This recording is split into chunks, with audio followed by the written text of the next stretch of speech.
really bad weather.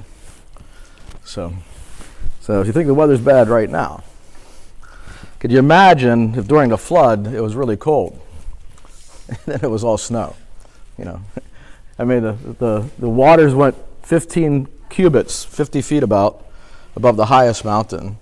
Apparently 1 inch of snow rain is worth 12 inches of snow. Well, that'd have been a global ice age, right? That'd have been the whole world covered in a big giant ice block. But Genesis chapter 7, starting in verse 1. I'm going to repeat a couple of verses, but a couple of things. I was just reading some things, and I just again, as we've been going through our study in Genesis, we've been looking at things really in a critical way. And we've seen a lot of interesting things, I think, I know myself, I've been blessed by this study, and so let's continue here. So Genesis 7, verse 1, we have the situation where God's already pronounced this judgment. He's also made a covenant with Noah and his family. He says, I'm going to preserve you. I want you to build an ark. Okay, you're going to build that ark, and I'm going to, you, your wife, your 3 sons and their wives, I'm going to preserve through the flood.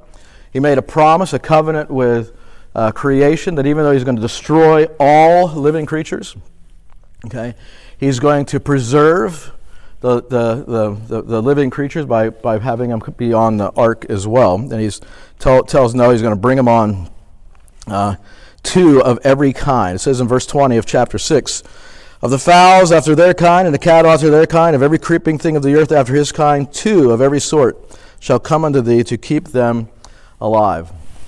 All right, so God's made a promise, right? Chapter 7, verse 1. And the Lord said unto Noah, come thou, it's time, by the way. Okay, it's now time, right? Come thou, and all thy house into the ark, for thee have I seen righteous before me in this generation. Of every clean beast thou shalt take by thee to thee by 7s, the male and his female, and of beasts that are not clean by 2, the male and his female. Of fowls also of the air by 7s, the male and the female, to keep seed alive upon the face of all the earth. And as we said last time, not only were there 7 of the clean beasts, but also there are 7 of the fowls. Now, and I know that last time I taught was 3 weeks ago, right? I missed COVID 1 week, and then I was away a week, which kept me probably from getting the COVID. For everybody else got it. I was away when I went through my household. But anyways, we talk about why were there 7, right? We say because when Noah got off the ark, he built something else. Noah built a couple things. He built an ark, but then he built an altar. All right. So when he gets off the ark, he builds an altar, and they take 1 of every clean beast, and they sacrifice it. Right. Right. I want to give you a slightly different interpretation. All right. And the reason is because of what God says here multiple times. And I actually saw a couple. I was reading another commentary, and actually it jumped out at me from that as well. But it's not a crazy interpretation. It's just, how many? Okay, so male and female. Who has the baby lamb? The female, right? So how many males do you need? All right, for how many lambs? Or how many females? So they get married? Do sheep, are they monogamous? Okay, is that the word? All right, look at what it says here, because it's interesting. Because when God created Adam and Eve, right? Adam and Eve, they were one, right? They were one, right? Look what it says here, because I just wanted. It's just maybe it's a slightly different way of thinking, but anyways, it says verse 2, of every clean beast thou shalt take to thee by what? 7s. But notice this is the male and his female. All right. Now, if you go up to verse and then it says, and then by 2 the male and his female. Right. Right. And then in verse 3, the fowls also of the air by 7s, the male and in this case the female. All right. It says it a little differently, to keep seed alive upon the face of the earth. Could there have been? I mean, it's just a thought, and I don't know, and Noah knows, and maybe we can ask him someday, right? Right. Well, and whatever. But I think there were 7 pairs, right? There's 7 pairs. I mean, so as soon as you get off the ark, and by the way, the sacrificial system is once a month. All right? Once a month. So how fast are you going to have baby lambs? Right? And they're going to sacrifice the male, right? So you got 7 months of sacrifices, right? If you have 7 males, right? So I think that just a thought. This is just a thought that you can throw out there, that there could have been 7. This is just the clean beasts, guys. All right, just like the sheep and the bulls and the goats and all the things that were clean. Okay, 7 pairs, because it says by sevens the male and his female. All right, that means there's a pair, and you can't get 7.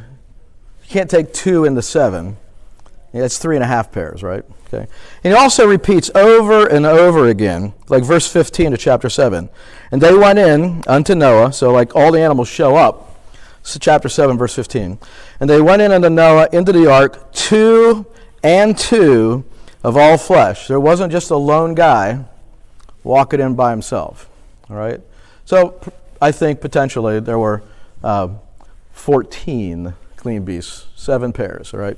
But again, I'm not going to stand on that hill. Okay. Breed your goats in October, you're not due too much. So there's October, November, December, January, February, March. You're 6 months there. Yeah, you got a few months to get there. Now, doesn't mean that they weren't pregnant getting off the ark. Right. They were on the ark for over a year. All right, so they're inside. So I think they're ready to go. All right. I know for Deb, 6 months. Yeah. Okay. Well, I didn't know that, but that's really helpful, right? So. Well, you're saying about, yeah. Yeah. Every month.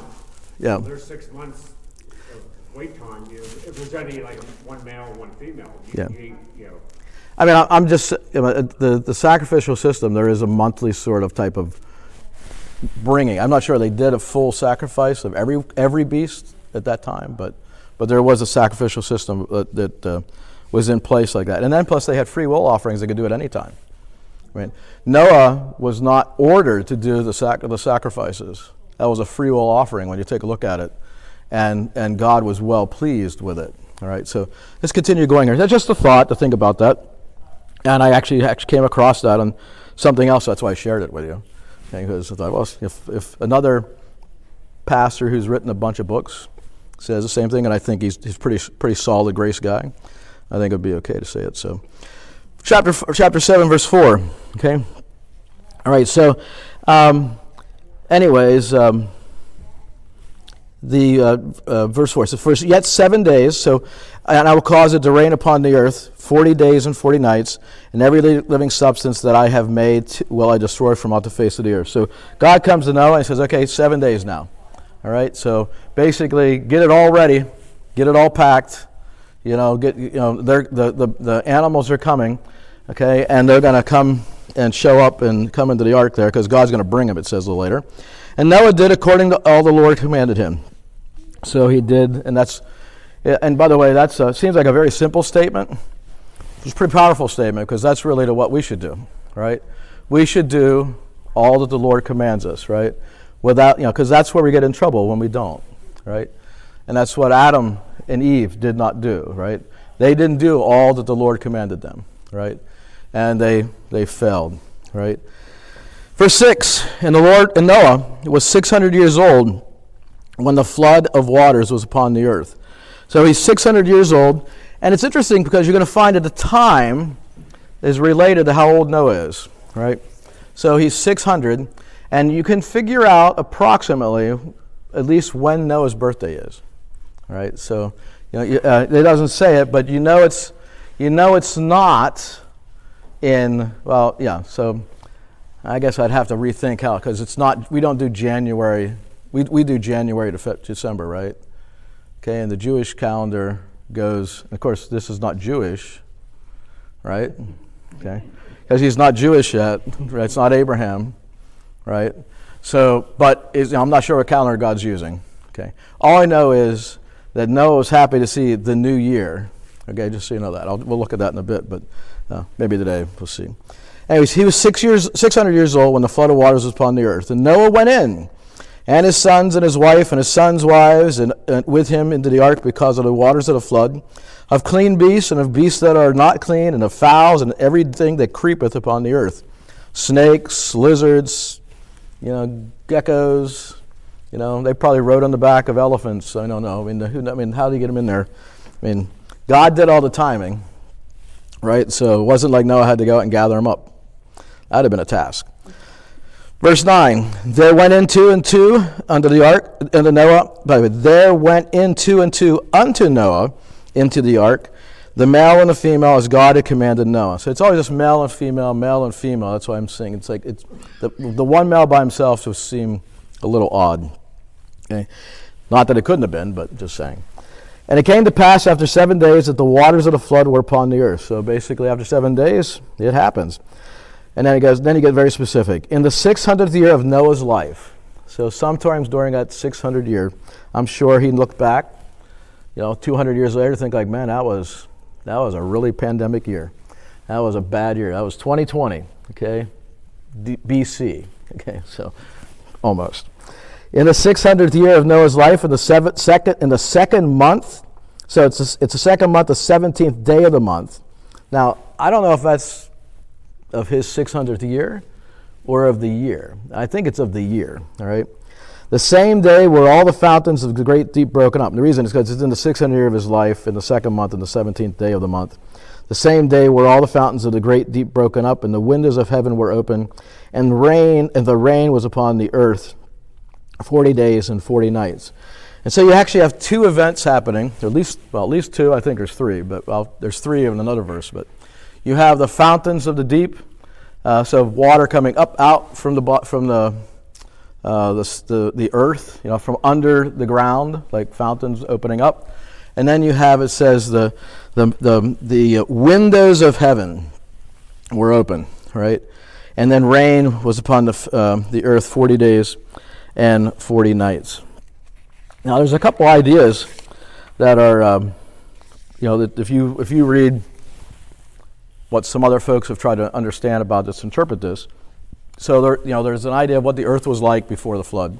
For instance, it had never rained before, right? Right. So it never rained before. So really, God has to change the physical laws of the universe a little bit. Something changes, right? Because it never rained before, so that God's sort of changing the properties of water or clouds. There was a mist that rose up and watered the earth, right? Okay, you didn't have to go out and water the garden. That's pretty cool. Okay, it just mist rose up and rose up and watered everything. Okay, but we have here the things change, right? And so one thing is that the fountains of the deep are broken up. But basically, apparently they were held in check. All right, and then they were broken up and allowed to allow the water out. Right. So the ground, yes. Is that the Ice Age? No, the Ice Age probably happened after this, because then you have during the days of Peleg, the earth sort of breaks up, and now you begin moving continents getting moved into different zones. You don't see that to be the case, but what we so archaeological evidence. So I always do that in quotes, because there is evidence of Ice Age. There's evidence of people living in caves, and their bodies, their mammoths that have been frozen, things like that, right? But because we know evolution's true, okay. So so we know that. We take that knowledge, we apply it to the archaeological evidence, and we say, well, evolution takes millions of years for something to happen. So then we put it on the evidence, so that just takes all that evidence and just extends it back in time, right? I think it all happened since the flood. There were lots of people, when the earth divided, all right, and you're sitting on this piece of landmass, and it was in the nice tropic warm area, and within 100 years or so, you're now like in Alaska, all right? It's a different, it's in a different part of the earth. It's colder. There was ice, snow, things like that. So animals and things died that didn't move off those masses. They got frozen and things like that. So that's what I think happened, right? So So it's just that because science knows it's true, they apply it, all right? And they also use dating methods that match what they know. And so it's a circle logic, okay? It's not independent evidence. They use radio dating, like isotope dating, okay? And so if they believe something is 1 million years old, they use this type of isotope. If they believe it was like in the last 5,000 years, they use carbon-14, all right? So if you take carbon-14 dating, which is an isotope, and you take a dinosaur bone, you'll find out that dinosaur bone with carbon-14, there's lots of air in this, is less than 10,000 years old. But we know dinosaurs didn't live less than 10,000 years ago, right? Okay, all right, quote, okay? So we use an isotope that has a lifetime of, I think, 20 or 30 million years, okay? And then we apply that to it. Oh, we get a date of 60 million years ago or something like that, right?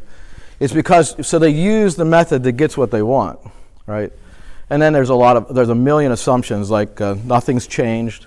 There's been no water leaching or leaking in their area, you know. It's been dry as a bone for 60 million years, whatever. So anyways, and then they got geologists and evolutionists that are all together. So you got this set of rocks they've dated a set of rocks that they call they're like basically the Rosetta Stone of time. All right, they've dated that, and they use these dated the rocks with like isotope dating, but they've confirmed the isotope data with those rocks.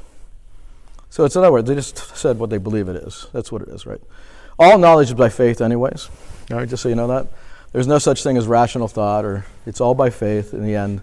God says we know by faith, right? That's the only thing, it's really any way to really know. Everything goes with a set of assumptions. So you have to make an assumption, and then you can build things from it. Well, that assumption is a guess. All right, and then anyways, I taught on that one time a number of years ago, but anyways, just go back to Genesis 6 or 7. Did I answer a question? Was there a question? I don't remember. Was that the Ice Age? Oh, it was the Ice Age. I think the Ice Age happened after it.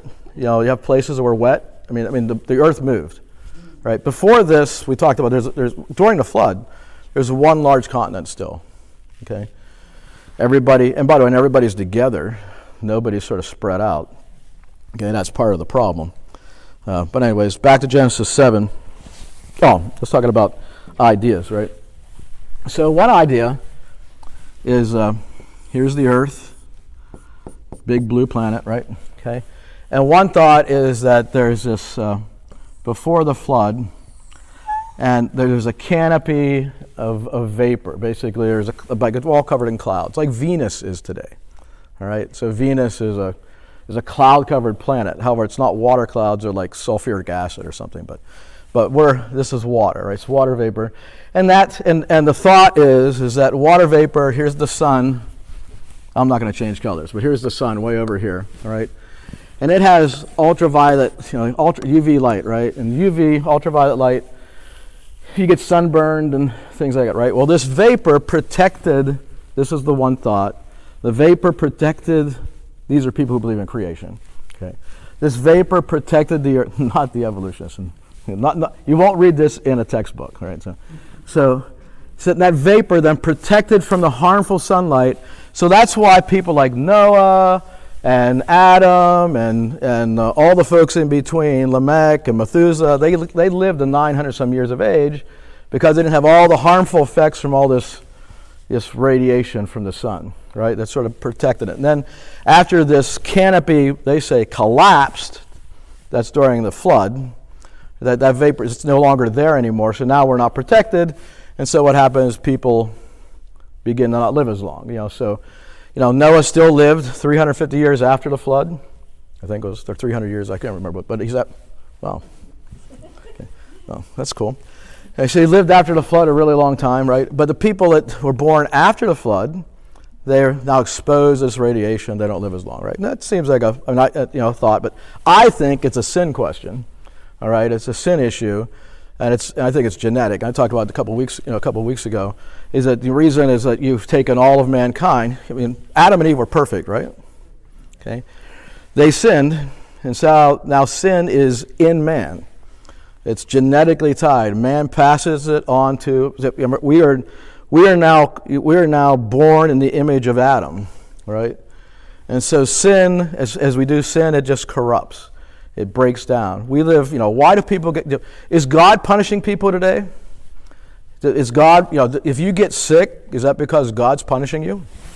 No, it's because you're a part of a sin-cursed creation, right? And sin corrupts, degrades, and just breaks us down, right? Well, you take mankind, Adam and Eve, and by the way, there are, obviously they had children, right? Well, those children's wives and husbands came from each other, right? Well, today, if you were to marry your brothers and sister and things like that, if you're married too close, you basically express a gene, right? So, like if you have a bad gene, whatever, like for instance, hemophilia is called the king's disease from back in the Middle Ages, and even later on, because they only married like the royal line married other royal people in that family. What happened was that they concentrated disease, and so they got hemophilia, which is basically you start bleeding and you don't stop bleeding, right? And that was a huge problem. It's because it became expressed, that gene, because this person had it and they married this person and had it, then that becomes a genetic expression. Your blue eyes, who has blue eyes? All right, you have blue eyes. Denny, you have blue eyes. Lydia, do you have blue eyes? No, well, somebody in your family, your dad or your mom or your dad or your grandfather has blue eyes, right? If she's your kid, okay? Because the only way she can have blue eyes is if both you and Denny gave her a blue gene, all right? If you gave a blue and a brown gene or some other gene, it's expressed as either brown or green or something like that, all right? So problems are genetic, things that cause that we get, like we pass on. We know a lot of diseases are genetic, right? Right? They're passed on. Well, you take Adam and Eve, they have children, whatever, and they begin. You have all this population begins to grow, right? 30,000, 50,000, 100,000 people, all right? And then, boom, we kill everyone but 8 people. All right. Well, Noah was perfect in his generation, right? That meant his walk with God and how he related to God. But genetically, he was really flawed. So were his children, because they had multiple generations of sin working in that. And now you bring this together again. So now you're going to have, I think, because of genetics, there's more likelihood of a problem, because they're not Adam and Eve. It's Noah and his wife, right? And their 3 kids and their wives.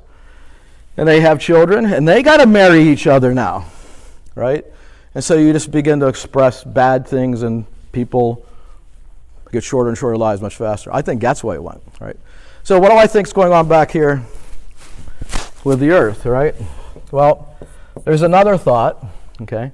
This is John's thought, and I know Sean says we're going to get in the history things here a little red light that's going to whirl every night, so we remember Stuart every time he says, let the red lights go off, because this will let your red lights go off, because I don't know too many people who say what I'm going to say, all right? But this is a thought, right? Again, and it's because of what the verse says a little later on. Let me go here on chapter 8, verse 2, right? Chapter 8, verse 2, right? So we start it by opening up the fountains of the deep, and I agree with that, by the way. So here's the earth. Let's do this. Here's the earth, and I didn't talk about the flood here, but anyways, the canopy, and then the fountains of the deep. They brought water out from the center of the earth. So we have water coming out, a collapsing canopy. That's the flood. Okay. Here's the earth. I agree that the fountains of the deep, water comes out.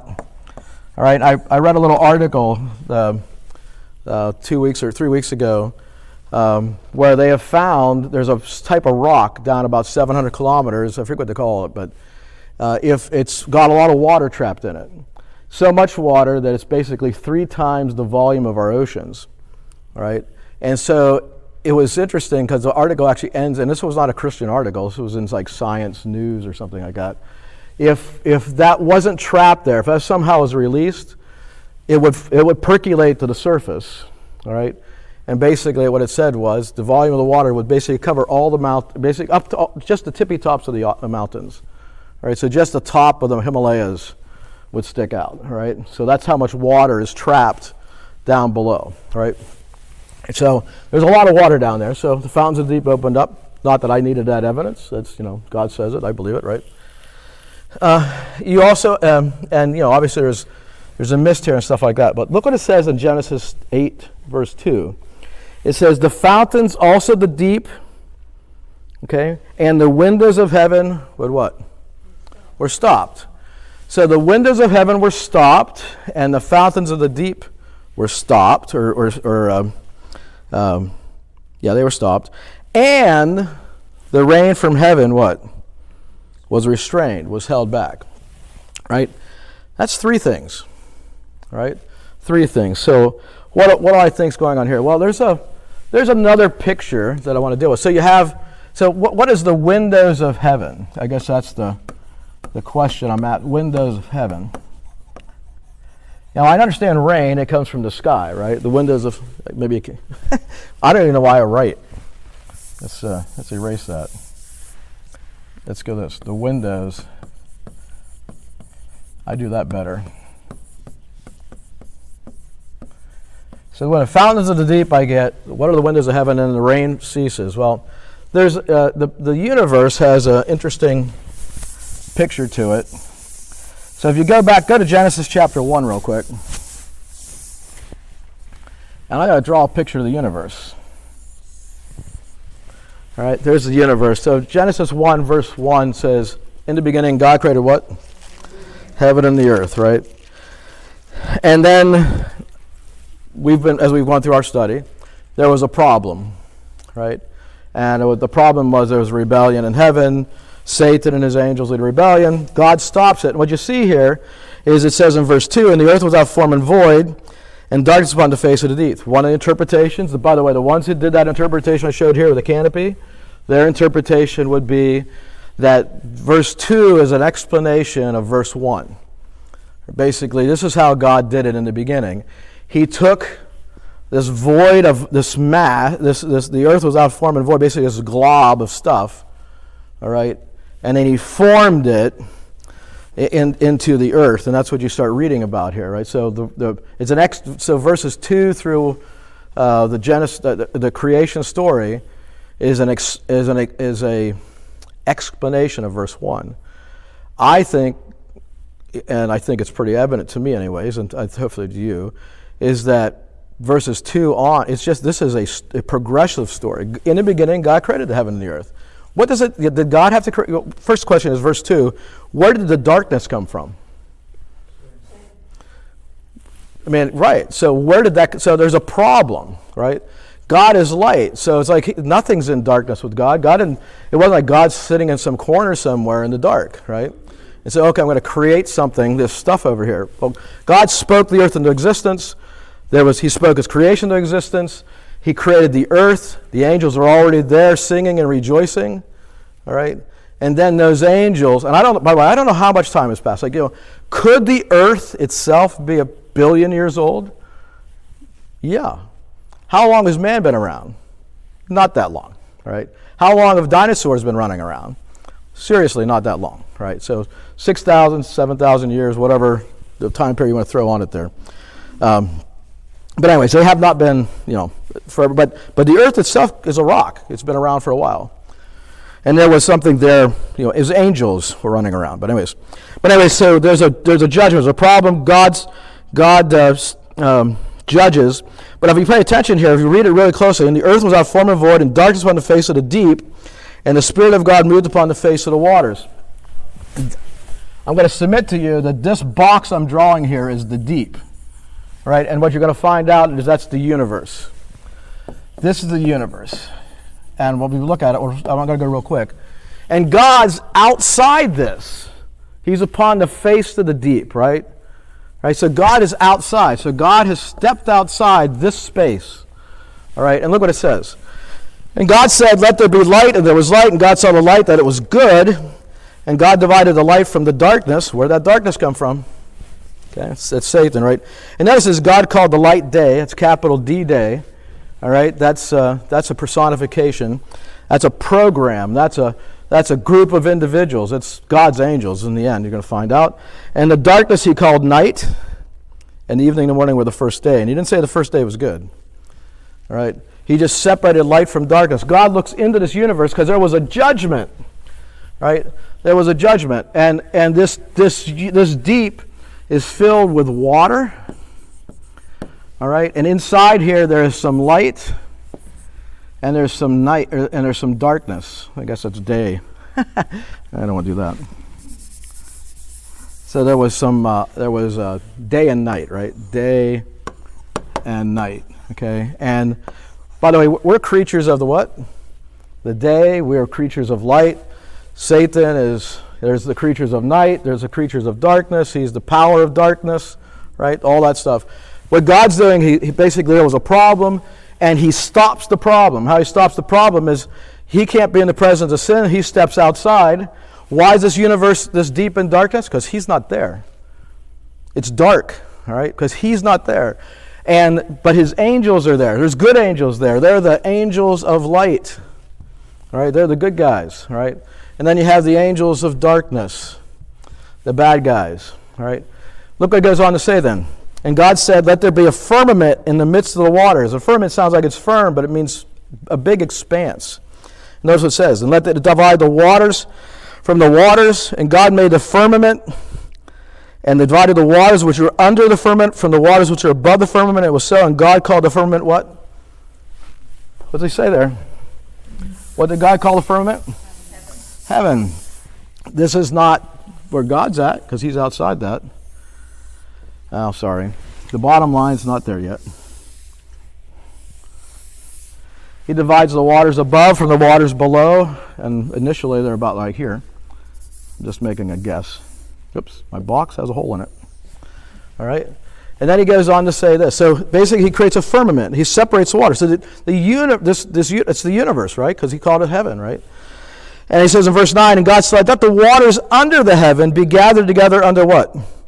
One place, and let the dry land appear. Now, some people will take the canopy thought is basically, this is a description of the earth. It's covered in water, all right? And he basically separates the water, basically causes some to go down into the fountains, I guess, and lets the continents. The continents come up and show up, right? The problem with that is what God calls this dry land. Verse 9, it says, and let the dry land appear, and so, and God called the dry land, capital E, what? Earth. So God takes this lower water zone. By the way, this was heaven, right? He takes that lower zone, he moves it down even lower, and as he moves it down, he reveals something he had created a while ago, the earth. There was a judgment, you know? You know, when God puts the rainbow in the sky, he says he won't do what again? Flood the earth again, right? Because he's done it twice, right? 3 times the charm, but he's only going to do it. He's done it twice. He did it with this flood of Noah, but he also did it before. Now he calls these something, okay? Calls these things something. In verse 10, he says, "And God called the dry land earth, and the gathering together of the waters he called what? Capital S." Seas. This is not the water on the earth. That's these things. There's a sea, one above and below, right? And so there's the earth, right? So there are locations in the universe. There's a lot of water. In fact, if in Revelation chapter 5, looking at the throne room of God, he sits on what type of sea? A crystal sea, right? This top sea is frozen, right? There's your ice age for you, right? So it's a frozen sea, okay? By the way, in the new heaven and new earth, okay, there's no need of the sun, and there's no more, do you know what it says? Go to Revelation chapter 21.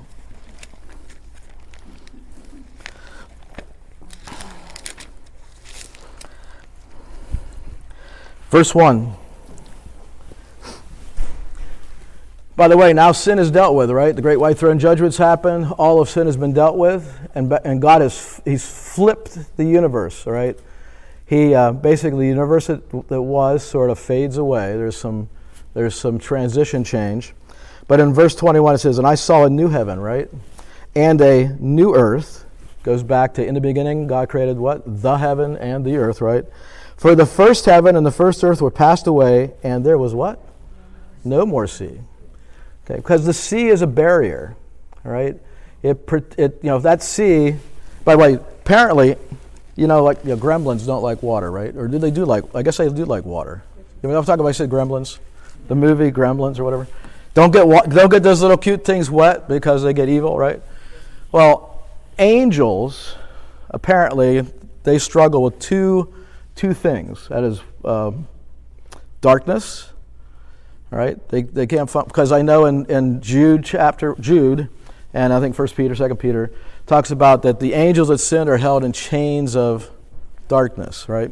So by the way, if you are in utter darkness, what can you do? Right? What is hell like? It's utter darkness. Why is it darkness? Because God's not there, right? The other thing about angels apparently is that water stops them too. Is that they don't function if you drown them. They're not dead. They don't die. There are 4 angels right now under the great river Euphrates, and they're going to be released in chapter 9 of Revelation. All right, they are bound. They are bound in the great river Euphrates.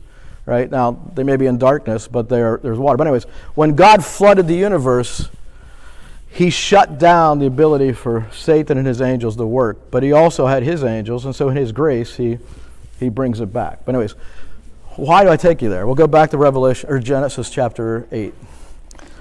By the way, those seas are not permanent; they're just water repositories. And God took all the water He flooded the whole universe. Talk about a flood, right? He just spoke into existence, and then He gathered them together.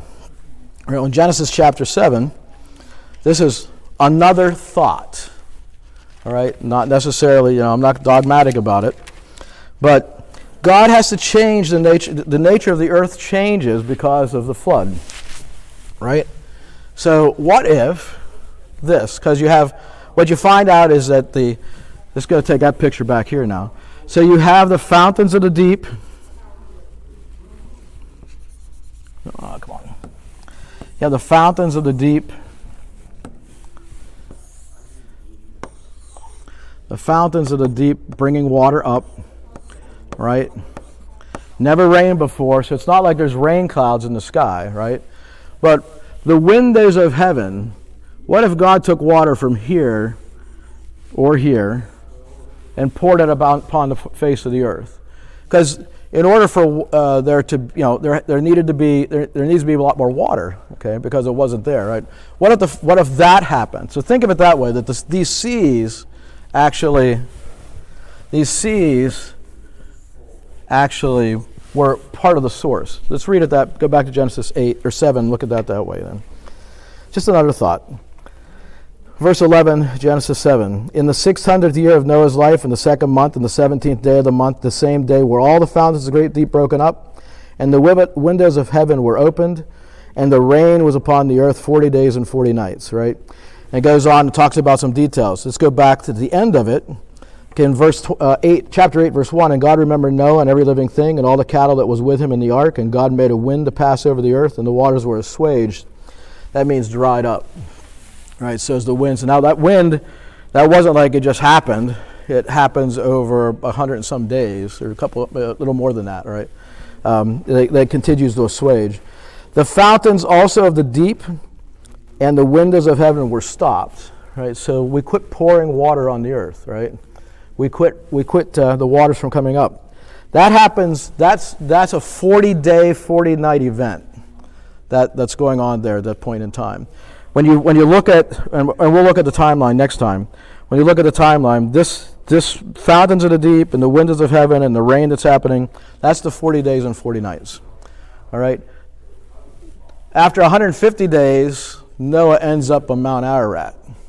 All right, he actually hits groundfall. So the water, so that stops happening, and then you have this sort of. Notice what it says in verse 3, and the waters returned from what? Off the earth, what? Continually. There was a shop vac, big one, sucking the water off the earth. That's a thought, right? It could be that it's going to the center of the earth again, right? But it doesn't say it returns to the deep, okay, in that fashion. It just says it goes off the earth continually. And after the end of 150 days, the waters were abated. It means that they were what's the word I'm trying to think? They were, I pulled a word out for that one. They had diminished, they had reduced, they had become far less, right? And that's when Noah ends up, verse 4, and the ark rested in the 7th month on the 17th day of the month upon the mountains of Arrrgggh. So just another thought, if you read it literally, the water returns off the earth, all right, back to where God has stored it. Could God do that? Okay.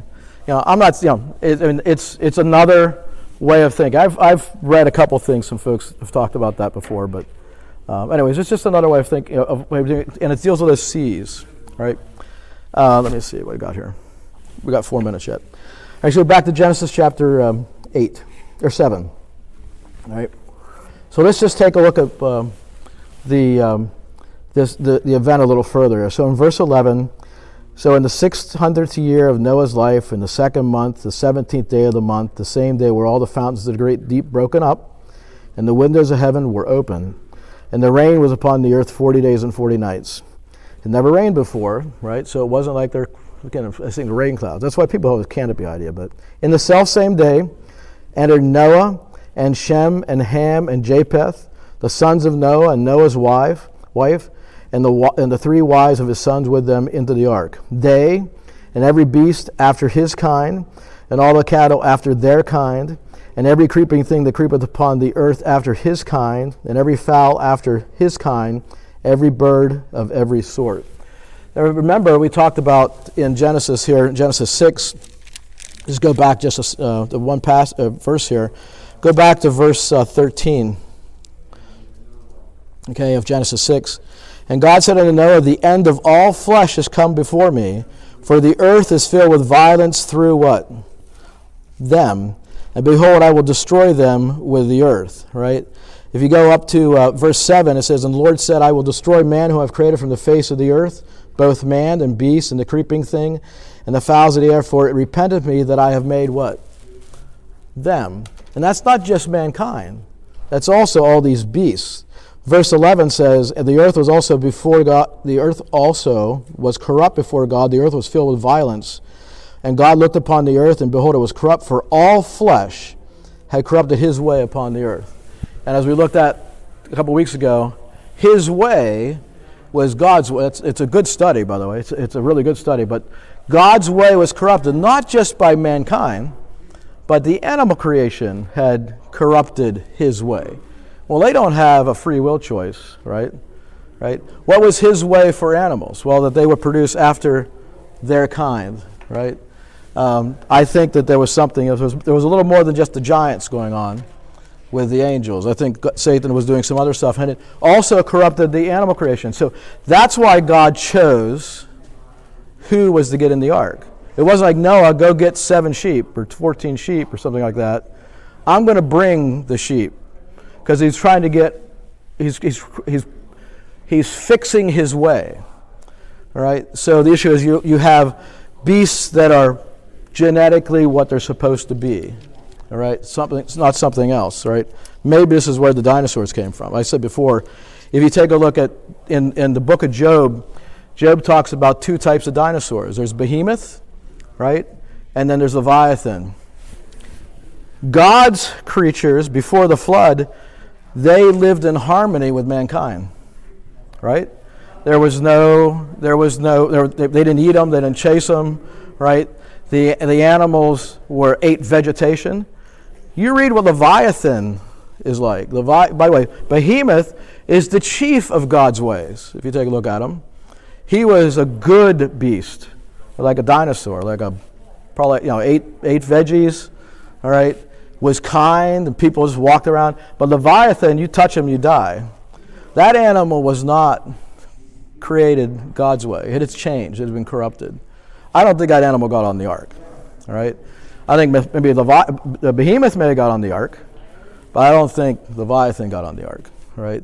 And the reason is because Leviathan was a bad guy. He was not God's way. All right? Back to Genesis 7, and we'll finish. Anyways, that is God. I ask, why? If you take a look here in Genesis 7, God repeats the same thing twice. I think God's giving you some. He's giving you some greater details here. It says his way, after his kind, after his kind, after his kind, because these were good. These were God selected these, right? And they went in unto Noah, verse 15, into the ark 2 and 2 of all flesh, wherein is the breath of life. And they that went in male and female of all flesh, as God had commanded him. And the Lord did what? Shut him in. So they got in, and God closed the door. God closed the door.